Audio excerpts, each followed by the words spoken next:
This is no joke. Nigeria wants to power Europe, and it involves multiple African nations through the longest pipeline in Africa. But first, let me give a bit of context. There is a pipeline lying on the seabed under the Strait of Gibraltar. It carries natural gas from Africa into Europe. For 60 years, this is how Africa sold gas to Europe, through a few pipelines that started in North Africa. They were a short route just crossing the Mediterranean, and that was it. Then in 2022, the rest of Europe gas map changed. Russian pipelines into Europe, which once supplied about 40% of its gas, stopped flowing. Europe needed a new supplier, and it needed it fast. It turned south, looking beyond countries it had relied on, all the way down here. Nigeria, sitting on more natural gas than any other country in Africa. Over 200 trillion cubic feet of it. But look at the distance, 4,000 kilometers between Nigerian gas and the European customer, with the entire Sahara and 10 countries in between. So right now, 2 roads are being drawn. The first one cuts straight through Sahara, through Niger, up into Algeria, where it plugs into the existing Mediterranean pipelines that already feed Spain and Italy. The second takes long way round, out of Lagos, hugging the Atlantic coast, past 13 West African countries up to Morocco. And then at Tangier, it joins the Maghreb-Europe pipeline, a line that has been sitting under the Strait of Gibraltar since 1996. 5,600 kilometers, $25 billion, 13 governments, the longest pipeline ever attempted on the African continent. If it gets built, it will link Nigerian gas directly into European grid. It will bring electricity to 500 million people along its route, and it will redraw the energy map of the entire Atlantic. Let's investigate.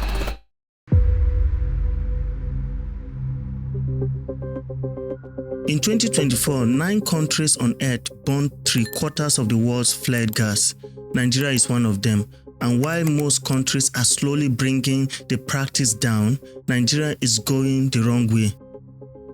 Last year, its flares grew by 12% and the second largest increase on the planet. To put that into perspective, the gas that the world wasted by flaring in 2024 was almost exactly equal to all gas the entire African continent consumed in the same year. Which raises the question, why will a country with the largest gas reserves in Africa and the 9th largest on earth be among the world's worst gas burners? The answer has a name. It's called associated gas. When you pull crude oil out of the ground in Nigeria, natural gas comes up with it. And for the last 50 years, almost every oil company operating in Delta found it cheaper to burn that gas at the wellhead than to build the pipelines and plants required to capture it. Nigeria has officially tried to end this practice 4 separate times in 1984, 2008, 2011, and 2020. Every single deadline came and went. This is a trap that has defined Nigeria's energy economy for half a century.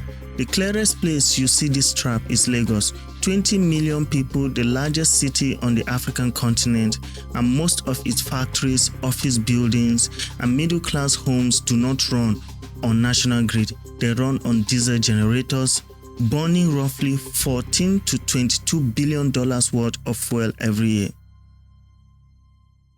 A country sitting on the largest gas reserves in Africa, where the largest city in Africa runs on diesel. Every Nigerian government for the past 20 years has promised to break this loop, to pull the gas out of the flare stacks into pipelines, into power plants, into export terminals, and into the economy. The pipeline is the most ambitious version of that promise that anyone has ever put on paper.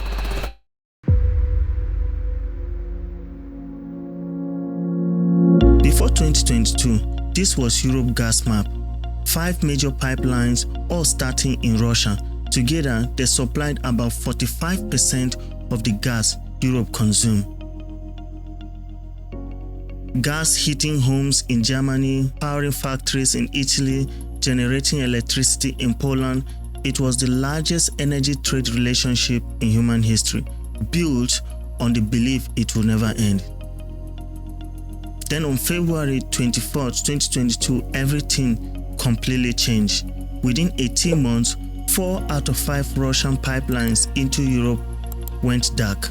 Sanctions, sabotage, contract terminations. The gas stopped flowing. By 2025, Russia's share of Europe gas import had collapsed from 45% to 13%. And in late 2025, the European Union moved to make it final, a binding plan to phase out all remaining Russian gas. On April 25, the first phase of the LNG ban took effect, targeting short-term contracts. On June 17, restriction on short-term pipeline gas followed. By the end of 2027, the world's biggest energy buyer is said to cut off the vast majority of imports from its biggest supplier, which left Europe with a problem. Where do you replace 45% of your gas supply in 5 years? Some of the answer was already there. Algeria had pipelines into Spain and Italy. Egypt has exported LNG. Mozambique was bringing new offshore fields online, but the largest natural gas reserve on the entire continent, Nigeria, had no pipeline to Europe at all. So, 2 competing plans emerged to fix that.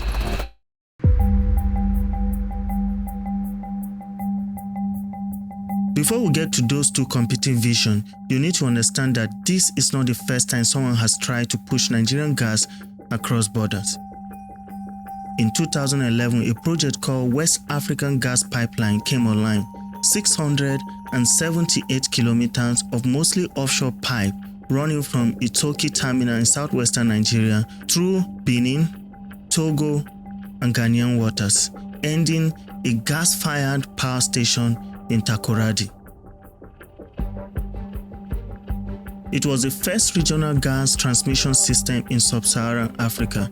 It was conceived in 1982 by ECOWAS, financed in part by the World Bank, and built by a consortium led by Chevron, with Nigeria's NNPC as the second largest shareholder.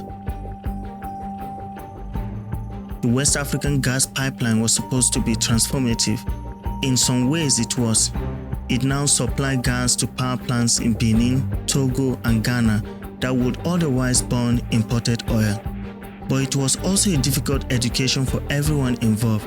It was delayed, it cost more than planned, it was attacked by pirates, it was sabotaged, cross-border tariff dispute paralyzed it for months at a time. Most importantly, it was small. The volumes were limited, the route stopped at Ghana, and the pipeline carries nowhere near enough gas to become a continental backbone. But it proved one thing: Nigerian gas could move across multiple African borders under a single legal regime. That precedent is the foundation everything else now sits on. The new pipeline, the Atlantic Pipeline, is essentially the West African Gas Pipeline scaled up by a factor of 10, extended past Ghana all the way round the bulge of West Africa through 11 more countries and finally up to Morocco.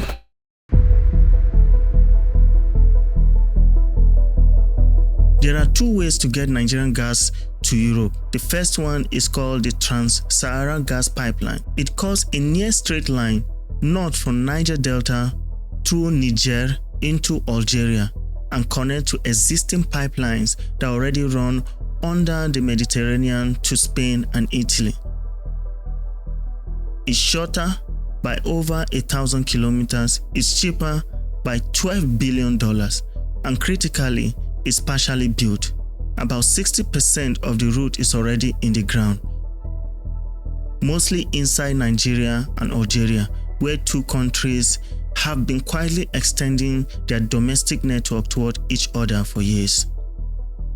In February of this year, the president of Algeria and Niger publicly committed to finishing the missing middle section, ending almost a year of frozen relationships. So why on earth would anyone propose a second pipeline that is longer, more expensive, and crosses 10 more borders because of where it has to go? The Trans-Saharan Gas Pipeline cuts straight through Sahel, the band of land south of Sahara. And in the last 6 years, every single country along that route has had a military coup. Mali, twice. Burkina Faso, twice. Niger, active jihadist insurgency across the three. French troops withdrawn, American troops withdrawn, the collapse of regional security cooperation. This is the most politically volatile region on earth, and it's where you would have to lay, protect, and operate a multi-billion-dollar piece of energy infrastructure. Then there is the question of who wins. If the Trans-Saharan Gas Pipeline gets finished, Algeria becomes the gateway. Every molecule of Nigerian gas heading to Europe pays Algerian transit fees, flows through Algerian state-owned infrastructure, and arrives in Europe stamped effectively made in Algeria. Morocco is not enthusiastic about that outcome. These two countries share a 1,500-kilometer land border that has been completely closed since 1994. 32 years. In August 2021, Algeria severed diplomatic relations entirely. And weeks later, Algeria did something specific. It shut off the Maghreb-Europe pipeline, the line that for 25 years had carried Algerian gas through Moroccan territory into Spain. That single pipeline was Morocco's main link to the European gas market. Algeria switched it off. Morocco needed another route, a route that didn't depend on Algeria, didn't run through Sahel, and would put Morocco, not Algeria, at the European gateway. In December 2016, Morocco proposed exactly that, a second route, the longer way round from Lagos hugging the Atlantic coast past 13 countries all the way north to Tangier and then under the Strait of Gibraltar into Spain, bypassing Algeria entirely. This is not just a pipeline, it is a geopolitical answer to a question Algeria asked 25 years ago.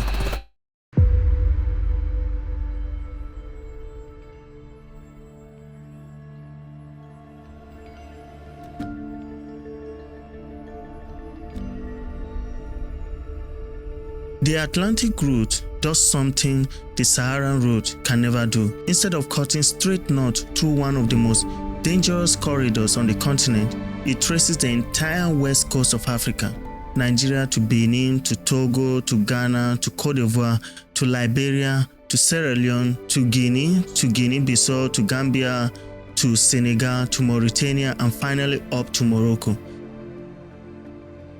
13 countries, 5,660 kilometers of pipeline, a planned capacity of 30 billion cubic meters of gas per year, roughly 6 times the capacity of the existing West African gas pipeline, is a hybrid design, partly offshore, running in the relatively shallow continental shelf waters of the Atlantic, and partly onshore at landfall points. From its end terminus in Morocco, it will connect into Maghreb-Europe gas pipeline, the existing line that already carries North African gas under the Strait of Gibraltar to the Spanish port of Cadiz. Once Nigerian gas hits Cadiz, it joins the Spanish grid and from there, the European one. The strategic logic of routing the pipeline this way is not subtle. Coastal infrastructure is harder to attack than land infrastructure crossing the Sahel. Offshore pipe can be laid by international contractors using techniques refined in the North Sea, and every one of the 13 countries the route touches becomes, in theory, a stakeholder, a beneficiary of the gas-to-power project, industrial development, and transit revenue. 3 landlocked countries, Niger, Burkina Faso, and Mali, will be served through onshore branches. In total, Moroccan and Nigerian officials estimate the pipeline route covers a population of between 300 150 million and 500 million people, depending on how you count the secondary distribution networks. This is what makes it one of the most politically important projects in Africa right now.